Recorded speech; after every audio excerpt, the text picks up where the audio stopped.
Il est là, il n'est pas près de disparaître et d'ici 8 ans, il va menacer plus de 100 millions d'Africains. Le réchauffement climatique s'accélère et avec lui, les drames et impacts politiques, économiques et sociaux vont s'accélérer. Une accélération jusqu'à changer la carte du continent. Quel visage aura l'Afrique demain à cause du réchauffement planétaire et quel défi? Passage au scan. Je suis Landry Benoît, vous écoutez le Scan, le podcast actu de Tel Quel. Et ce jeudi 28 juillet 2022, je vous propose de parler impact du réchauffement climatique en Afrique. Et oui, montée des températures, sécheresse, tempêtes, inondations, hausse du niveau des océans, le berceau de l'humanité est le premier concerné par le réchauffement climatique. Parmi les 10 premiers pays au monde les plus impactés par la hausse des températures, 7 sont africains. Parmi eux, la Guinée-Bissau, le Soudan du Sud, le Niger, le Nigeria ou encore la République démocratique du Congo. Le Maroc n'est pas dans cette liste, mais en revanche figure parmi les 20 pays au monde les plus exposés au stress hydrique. Alors comment l'Afrique va-t-elle être touchée? Quelles solutions? C'est ce que nous allons voir dans cet épisode du Scan avec Ramayad, ancienne secrétaire d'État française chargée des affaires étrangères et actuellement chercheuse principale à l'Atlantic Council, et Hamza Kha, fondateur de la start-up Sowit, qui réalise des études d'images satellites pour améliorer la production agricole en Afrique. Ils ont été interrogés par mon confrère Habib El-Arti lors de la 6e conférence annuelle sur la paix et la sécurité en Afrique, une conférence organisée les 20 et 21 juillet à Rabat. Alors à quel visage de l'Afrique s'attendre demain? Eh bien tout d'abord, sachez que les plus 1,5 degrés sur le continent sont pour très bientôt, entre 2030 et 2052 selon les experts du GIEC, le groupement intergouvernemental des experts du climat. Mais attention, cette hausse des températures, ce changement climatique ne va pas être uniforme sur le continent. À l'ouest du Sahel et surtout au Sénégal, les épisodes de sécheresse vont être de plus en plus longs. L'Afrique australe sera elle aussi concernée et de manière plus virulente. Dans le Sahel central, les précipitations seront de plus en plus nombreuses. En Afrique du Nord, c'est une baisse importante des précipitations qui est malheureusement prédit. Le Maroc en fait déjà les frais. Enfin, sur la côte sud de l'Afrique de l'Ouest, les pluies diluviennes pourraient provoquer des glissements de terrain. L'Afrique va également changer de visage sur ses côtes et sur ses massifs, puisque le continent ne devrait plus posséder de glaciers d'ici 2040 et plusieurs côtes du continent pourraient assister à des niveaux d'élévation des océans qui pourraient aller jusqu'à 2 mètres par an. Ce sera le cas notamment en Côte d'Ivoire, au Sénégal, au Bénin et au Togo. Ce changement climatique va donc avoir de nombreux impacts. Premier d'entre eux, une menace sur la sécurité alimentaire. Alors que plus de 60% de la population active du continent opère dans l'agriculture, des dizaines de milliers d'emplois pourraient disparaître, tout comme des dizaines de milliers d'hectares qui ne seront plus cultivables. Le Maroc sera aussi concerné. Comment? Hamza Kha, fondateur de la start-up Sowit. Aujourd'hui, on voit au Maroc qu'on a certaines régions, la région de Souss Massa, la région de Marrakech-Asfi, sur lesquelles on n'a plus d'eau. Donc on peut creuser à 300 mètres, ne pas trouver d'eau dans des zones où on trouve à 50. Donc cette pression qu'il y a sur les ressources naturelles, et notamment sur l'eau, notamment Afrique du Nord, mais aussi parce que les événements climatiques deviennent plus extrêmes, Afrique tropicale, où on a des pluies qui sont plus dévastatrices, font que premièrement, on a une pression et un déséquilibre au niveau des ressources naturelles qui fait que l'agriculteur est en face de situations qu'il n'a jamais expérimentées et face auxquelles son expérience ne permet pas de répondre. On a aussi énormément de pression sur les matières premières et des saisons qui ne se ressemblent plus du tout. On passe d'une saison l'année dernière où le Maroc a fait une production moyenne, l'année d'avant une production record, quasiment 11 millions de tonnes, cette année on fait 3 millions de tonnes.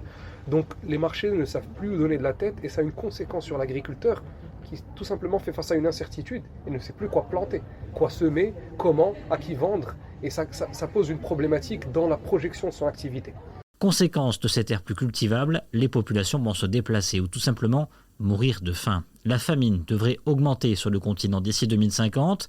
Au total, l'Afrique devrait également comptabiliser 86 millions de migrants climatiques internes d'ici moins de 30 ans. L'Afrique de l'Ouest sera une des zones les plus concernées par ces migrations, avec jusqu'à 32 millions de migrants. Mais la migration climatique est déjà là. Marie est camerounaise, elle s'est installée au Maroc. Nous sommes confrontés parfois à quitter notre environnement initial et on se déplace pour aller ailleurs, dans la mesure où parfois les terres ne sont plus riches. Depuis un bon bout de temps, avec les différents changements climatiques où on ne sait plus quelle est la période chaude ou la période sèche, ou la période froide. Le pire peut-il être évité? Oui, il n'est pas encore trop tard, même si le changement a débuté. Si des mesures fortes sont prises sur le continent, la migration climatique pourrait par exemple seulement concerner 7 millions de personnes. Mais pour cela, le continent a besoin d'opérer des investissements massifs pour s'adapter. Bonjour Amayad. Bonjour. Pour vous, il y a un grand paradoxe, l'Afrique est la région du monde qui contribue le moins à l'émission de gaz à effet de serre, mais elle en subit les conséquences les plus drastiques. L'Afrique fait face à un grand choc climatique, comme l'ensemble de la planète. Mais l'Afrique est plus touchée encore. C'est elle qui en paye le plus le prix, alors qu'elle en est le moins responsable. Seulement 4% des émissions de gaz à effet de serre sont produits par les Africains, alors qu'ils constituent 15% de la population mondiale. Il y a quelque chose d'injuste à cela, qu'on pourrait réparer facilement, en y consacrant 50 milliards par an d'ici 2050. Mais les pays riches qui ont fait ces promesses n'ont absolument pas tenu leurs engagements. Donc les Africains doivent se débrouiller seuls. Et selon vous, Ramayad, l'Afrique a son mot à dire sur le réchauffement climatique? La COP27 se passera bientôt sur le continent africain, en Égypte, à Sharm el-Sheikh, en novembre prochain. Donc c'est une occasion à ne pas rater. Les Africains doivent pouvoir y défendre leur vision du climat, apporter peut-être aussi leurs solutions parce qu'ils en ont, des solutions à la fois ancestrales. On sait que les Africains ont toujours vécu en harmonie avec la nature, particulièrement dans les milieux ruraux et agricoles. Donc ils savent comment gérer les déchets, ils savent comment gérer les saisons, ils savent quel rapport avoir à la terre. Et en même temps, ils peuvent apporter des solutions au reste du monde. Il y a un seul pays au monde qui respecte les engagements de Paris, et ce pays est un pays africain, c'est la Gambie. Donc voilà, année après année, les pays riches annoncent des sommes, annoncent des objectifs climat qu'ils disent chercher à atteindre, mais à chaque fois la montagne accouche d'une souris parce que ces engagements ne sont pas tenus. Et du côté de l'UA, de l'Union africaine, que fait-on? Eh bien, le président en exercice, le Sénégalais Macky Sall, s'est attaché ces derniers mois à tracer les contours d'un modèle africain de la transition énergétique. Il poursuit également le projet de Grande Muraille Verte africaine qui prévoit un reboisement d'un territoire allant du Sénégal jusqu'à Djibouti pour lutter contre la désertification tout en promettant 10 000 emplois. Un paysage désertique patiemment remodelé par l'homme. Ces demi-lunes sont des digues de terre construites par des villageois pour retenir plus longtemps les eaux de pluie et permettre à des arbres de pousser sur l'hostile plateau de Sirimi. Au Niger, l'aventure de la Grande Muraille Verte, pharaonique projet de l'Union africaine, a commencé en 2013. Alors l'Afrique maudite? Non, mais l'urgence climatique impose des financements urgents et une accélération des projets en cours. Et vous, pensez-vous que ces milliards de dollars arriveront très prochainement? Ou êtes-vous pessimiste? Faites-le nous savoir en partageant cet épisode du Scan sur vos réseaux sociaux. Le Scan, le podcast d'actualité, c'est fini pour aujourd'hui. Réalisation Adam Al-Arshawi. N'hésitez pas à vous abonner sur le site telquel.ma et à nous retrouver chaque jour du lundi au vendredi sur toutes les applications de plateformes de podcast et de streaming.